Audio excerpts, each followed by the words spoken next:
नमस्कार दोस्त, आप सभी का स्वागत है और आई होप आप सभी अच्छे होंगे।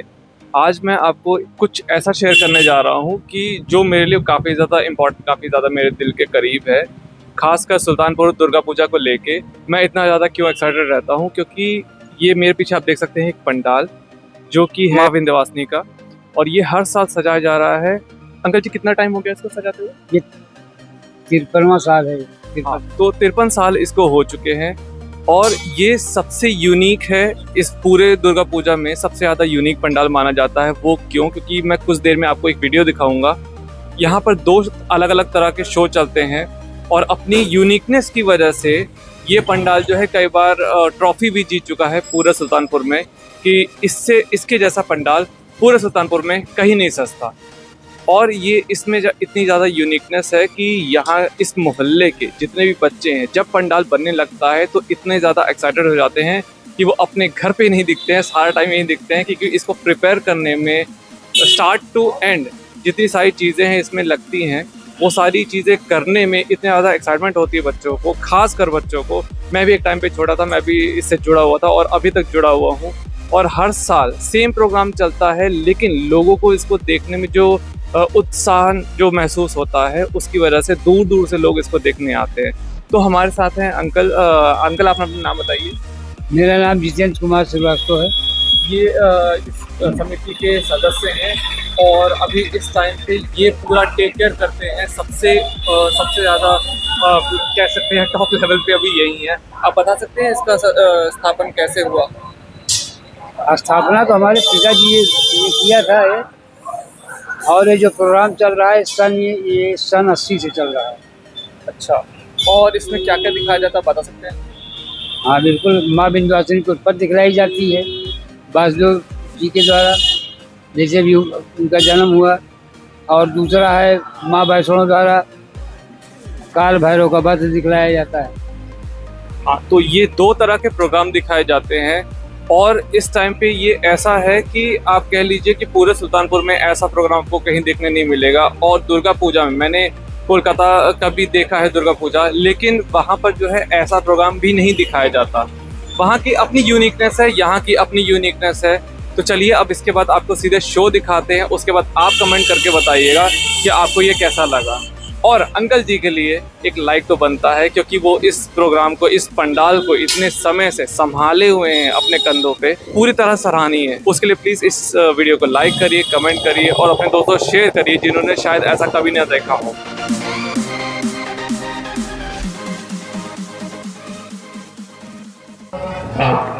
आपके सामने प्रस्तुत है ध्वनि एवं प्रकाश के माध्यम से हमारा एक विशेष कार्यक्रम।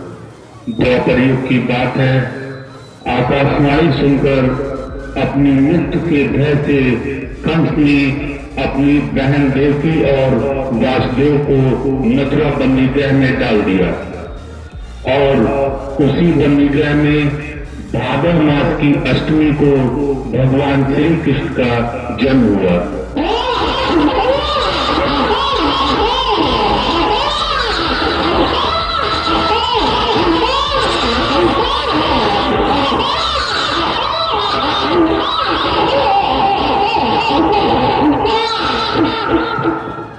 बंदीगृह के द्वार खुल गए। कंस के डर से वासुदेव भगवान कृष्ण को लेकर गोकुल पहुंचे।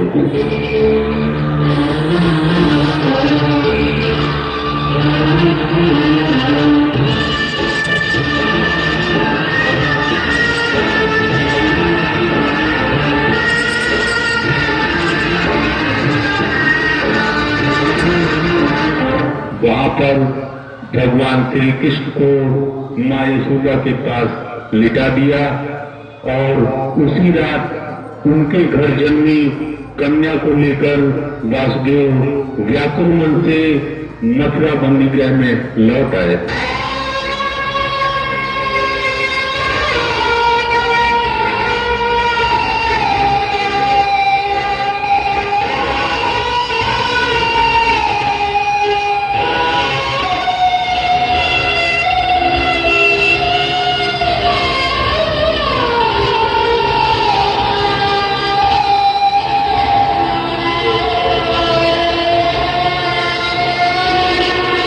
कन्या को देखकर कंस को महान आश्चर्य हुआ।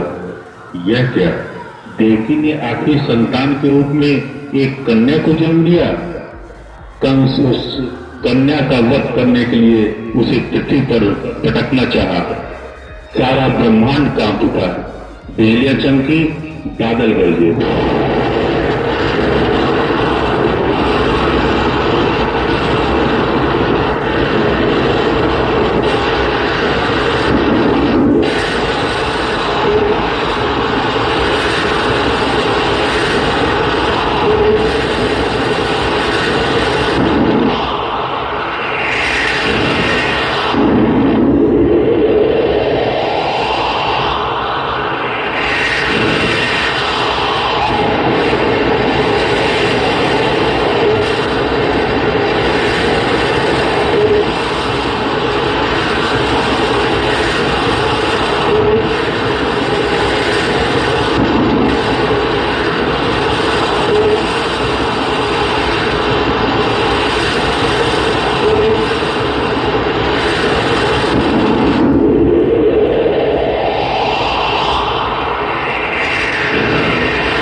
परंतु देखते ही देखते कन्या रूपी योग माया कंस के हाथ से छूटकर आकाश मार्ग से होती हुई विंध्याचल पर्वत पर पहुंची।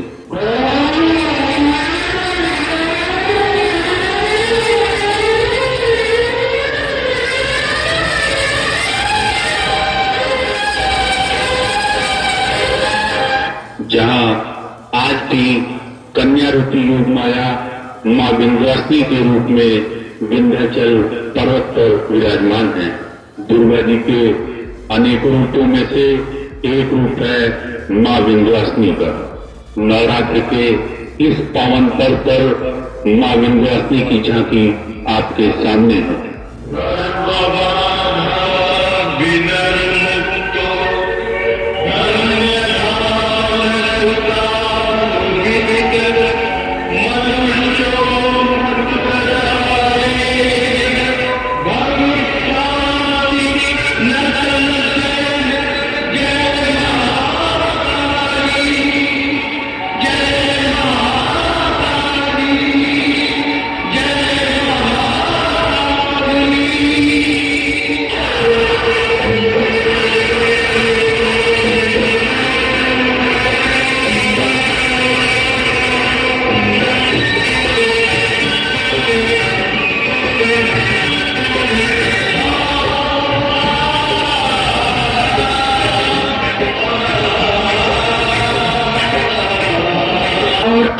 प्रस्तुत है आपके सामने हमारा दूसरा विशेष कार्यक्रम माता वैष्णो द्वारा काल भैरव का वध।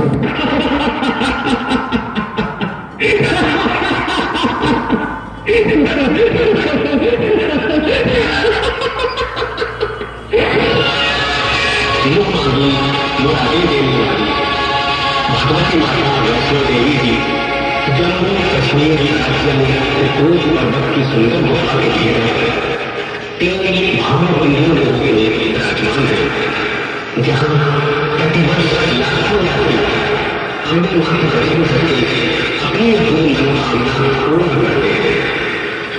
उस जगह का नाम जगदीश्वरी की अमर कथा भक्तजनों की जानकारी के लिए भेंट करते हैं। मर्यादा पुरुषोत्तम भगवान राम जी के वरदान अनुसार रत्नाकर सुधा त्रिकुटा सुंदर गुफा में तपस्या करके अमर हो गए। लेकिन जब गंगा मां की निवास स्थली ये पवित्र गुफा भक्तजनों की नजरों से ओझल रही, परंतु एक समय ऐसा आया जब कल्याणकारिणी दुर्गा मां ने लीला रची तथा अपने परम भक्त श्रीधर के माध्यम से भक्तों को पावन गुफा के दर्शन कराए। वो महिमा रूपी गाथा इस प्रकार है। कहा जाता है कि आज से लगभग 700 वर्ष पहले बाबा श्रीधर को माता जी ने कन्या के रूप में साक्षात दर्शन दिए थे। बाबा जी ने कन्या की आज्ञानुसार इष्ट भंडारा दिया, जिसमें गुरु गोरखनाथ एवं शिष्य भैरवनाथ जी पधारे।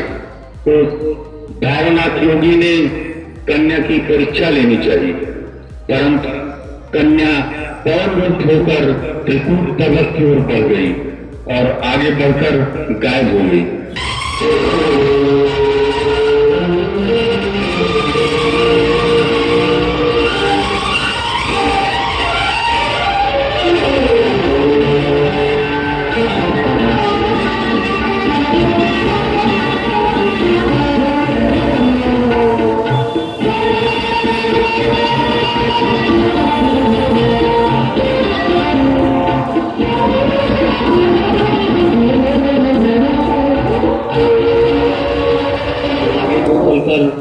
कन्या एक गुफा में प्रवेश कर गई।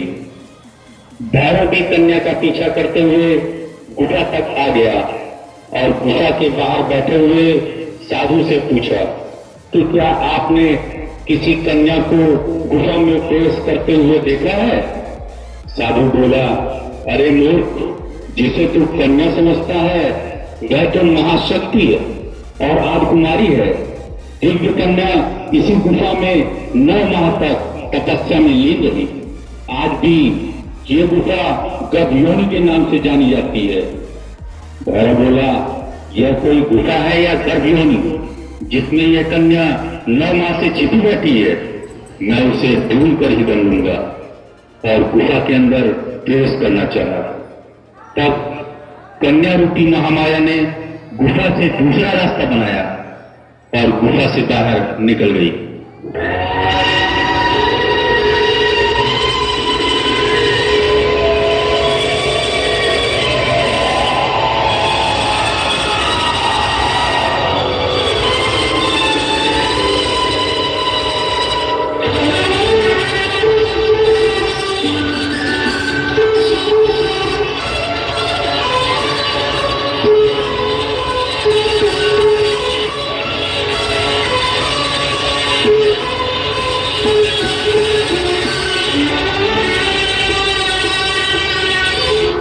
कन्या रूपी महाशक्ति आगे बढ़ती गई। भैरव पीछा करता गया। आगे चलकर कन्या रूपी महाशक्ति एक दूसरी गुफा में प्रवेश कर गई और गुफा के बाहर एक लंगूर को प्रहरी बनाया। भैरव भी वहां तक आ गया और गुफा के अंदर प्रवेश करना चाहा। तब वीर लंगूर एवं भैरवनाथ योगी में युद्ध शुरू हो गया।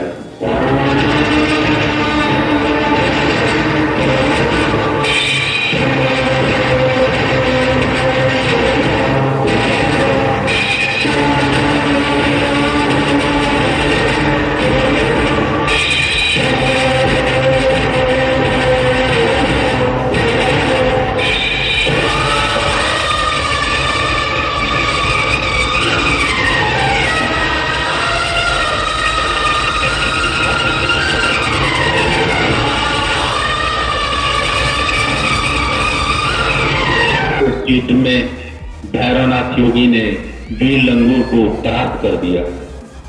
लंगूर के परास्त होते ही माताजी के सर्प ने भैरवनाथ का पीछा किया।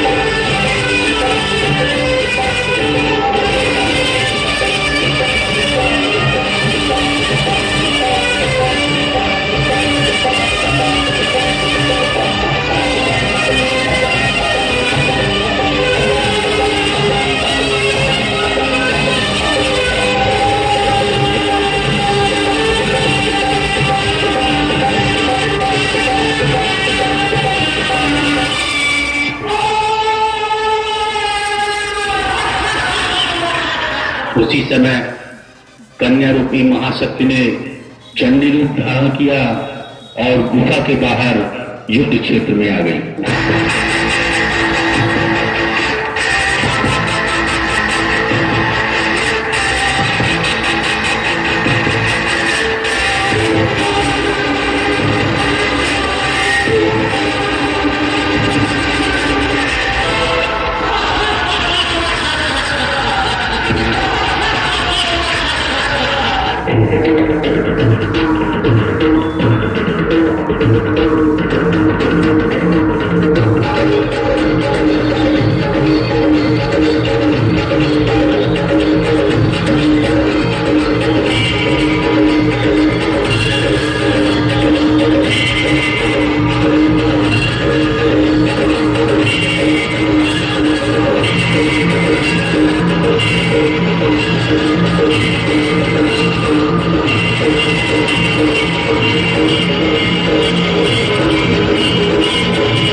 इस प्रकार भयंकर युद्ध के पश्चात माता वैष्णो ने काल भैरव का वध चुना। भैरव का शरीर उसी जगह पर गिरा, परंतु सिर एक घाटी में गिरा, जिसे आज भी भैरव घाटी के नाम से जाना जाता है।